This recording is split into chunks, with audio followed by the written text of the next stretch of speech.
শুরু হচ্ছে দেহান্তর।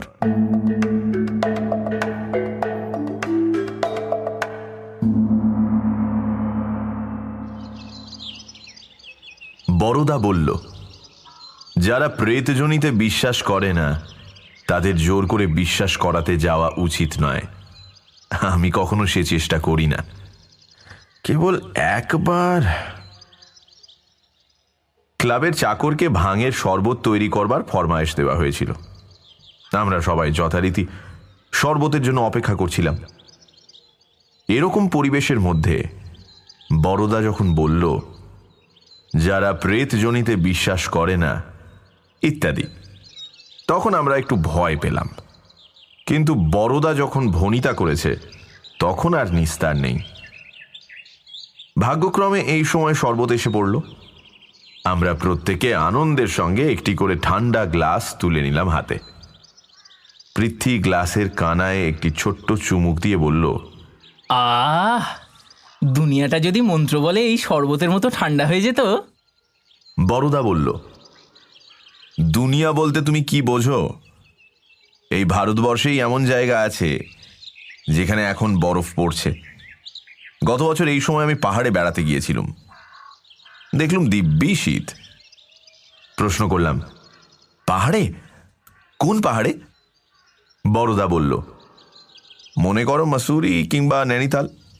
নাম বলবো না, তবে শৌখিন হাওয়া বদলানোর জায়গা নয়। আমার বড় কুটুম সেখানে বদলি হয়েছেন, তারই নিমন্ত্রণে মাসখানেক গিয়েছিলাম। সেখানে একটা ঘটনা ঘটেছিল। অমূল্য সন্দেহের চোখে বলল, ঘটনা না হয় ঘটেছিল, কিন্তু পাহাড়ের নাম বলতে লজ্জা কিসের? বড়দা বলল, লজ্জা নেই। যে গল্প তোমাদের শোনাতে যাচ্ছি তার পাত্রপাত্রী সবাই জীবিত, তাই একটু ঢাকাঢুকি দিয়ে বলতে হচ্ছে। মাঝে মাঝে এমন উৎকট ব্যাপার ঘটে যায়। যাই হোক, গল্পটা বলি শোনো। হিল স্টেশনে যারা বাস করেন তাদের চালচলন একটু বিলিতি ঘেঁষা হয়ে পড়ে।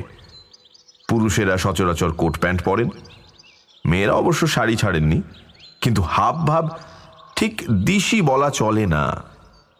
টেবিলে বসে স্ত্রী পুরুষের একসঙ্গে খাওয়া, ডিনারের পর দু এক পেগ হুইস্কি বা পট, এসব সামাজিক ব্যবহারের অঙ্গ হয়ে গেছে।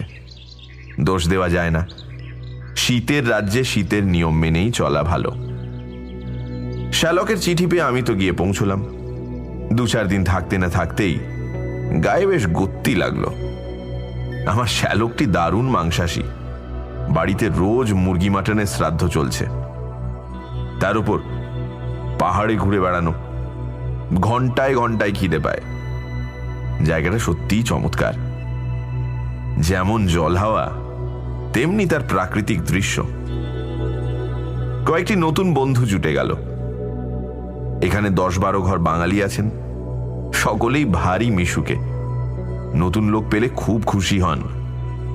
একটি ছোকরার সঙ্গে আলাপ হলো, তার নাম প্রমথ রায়। বয়স 25-26। যেমন মিষ্টি চেহারা তেমনই নরম স্বভাব। ভালো সরকারি চাকরি করে।